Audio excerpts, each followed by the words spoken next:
હવે રજૂ કરીએ છીએ પ્રાસંગિક, જેનો વિષય છે વિશ્વ કલા દિવસ. સંપાદન પરેશ મારુ, પઠન જાગૃતિ વકીલ.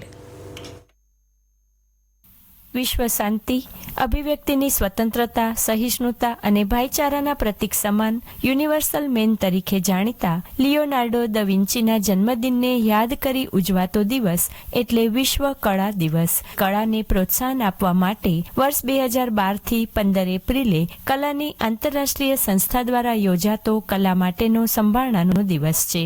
ઇટલીના મહાન ચિત્રકાર, શિલ્પી, વાસ્તુકાર, સંગીતકાર, વૈજ્ઞાનિક, ગણિતશાસ્ત્રી, ઇજનેર, નવસર્જક, શરીર રચનાવિદ, ભૂસ્તરશાસ્ત્રી, માનચિત્રકાર એટલે કે નકશા દોરવાની વિદ્યામાં નિપુણ, વનસ્પતિશાસ્ત્રી તેમજ લેખક તરીકે બહુમુખી પ્રતિભા ધરાવનાર લિયોનાર્ડો દ વિન્ચીનો જન્મ 15 એપ્રિલ 1452ના રોજ ઇટલીના ફ્લોરેન્સ શહેરમાં થયો હતો.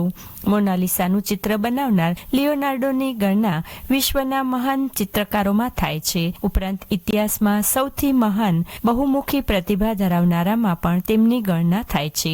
જીવનના અનેક ક્ષેત્રોમાં મૌલિક ચિંતન કરનાર લિયોનાર્ડો તેના જમાનાના શ્રેષ્ઠ માનવોમાંનો એક અને પછી આવનારા જમાનાનો અગ્રયાયી છે. વિશ્વ કલા દિવસ 2025ની થીમ છે a garden of expression, cultivating community throughout art, એટલે કે અભિવ્યક્તિનો બગીચો, કલા દ્વારા સમુદાયનું સંવર્ધન. જે કલા અને સમાજ આપણા વ્યક્તિગત જીવનને કેવી રીતે અસર કરે છે તેના વિવિધ પાસાઓ પર ધ્યાન કેન્દ્રિત કરે છે. વિશ્વ કલા દિવસ એ લલિત કલાની આંતરરાષ્ટ્રીય ઉજવણી છે, જેને આંતરરાષ્ટ્રીય કલા સંગઠન IAA દ્વારા વિશ્વભરમાં સર્જનાત્મક પ્રવૃત્તિ પ્રત્યે જાગૃતિ લાવવા માટે જાહેર કરવામાં આવ્યો હતો. આ દિવસની સ્થાપના કલાત્મક નિર્માણ અને સમાજ વચ્ચેની કડીને વધુ મજબૂત કરવા, કલાત્મક અભિવ્યક્તિઓની વિવિધતા વિશે જાગૃતિ લાવવા અને ટકાઉ વિકાસમાં કલાકારોના યોગદાનને પ્રકાશિત કરવા માટે કરવામાં આવી હતી.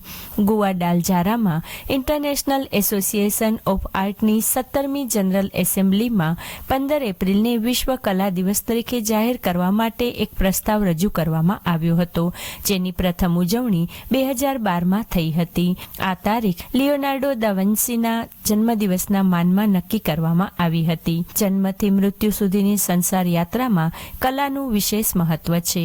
માનવ કલા વગર જીવન જીવી ન શકે.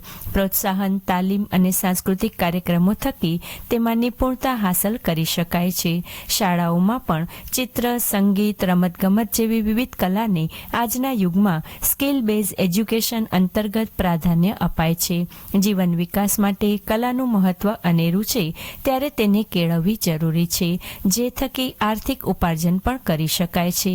પ્રાચીન કાળ કે આશ્રમ ગુરુકુળમાં પણ વિવિધ કલાઓમાં બાણ વિદ્યા, ઘોડેસવારી જેવી 60થી વધુ કલાને શિક્ષણ આપવામાં આવતું હતું. કલા વિશ્વભરના લોકો માટે સર્જનાત્મક નવીનતા અને સાંસ્કૃતિક વિવિધતાને પોષે છે. જ્ઞાન વહેંચણીમાં અને જિજ્ઞાસા અને સંવાદને પ્રોત્સાહિત કરવામાં મહત્વની ભૂમિકા ભજવે છે. કલાના માધ્યમથી માનવીમાં એકાગ્રતા, ચીવટ જેવા વિવિધ ગુણોનું સિંચન થાય છે. સાચી કલા એ માત્ર લાગણીની અભિવ્યક્તિ છે. કલાકાર વિશ્વ પ્રત્યેના દ્રષ્ટિકોણનું પ્રતિનિધિત્વ કરે છે.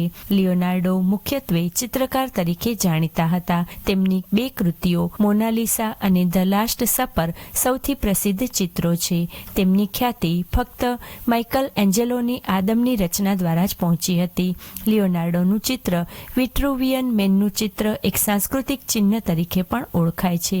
આવી મહાન વિભૂતિને યાદ કરીને આ દિવસે યુનેસ્કો દ્વારા વિશ્વભરમાં કાર્યશાળા, સંમેલન, સાંસ્કૃતિક કાર્યક્રમોનું આયોજન કરી કલાકારોને પ્રોત્સાહન અપાય છે. કલા ક્ષેત્રે પોતાનું આગવું પ્રદાન કરનાર યુનિવર્સલ મેન સહિતના વિશ્વના તમામ કલાકારોને અને તેમની અનોખી કલાને આજે વિશ્વ કલા દિવસે પોંખીએ.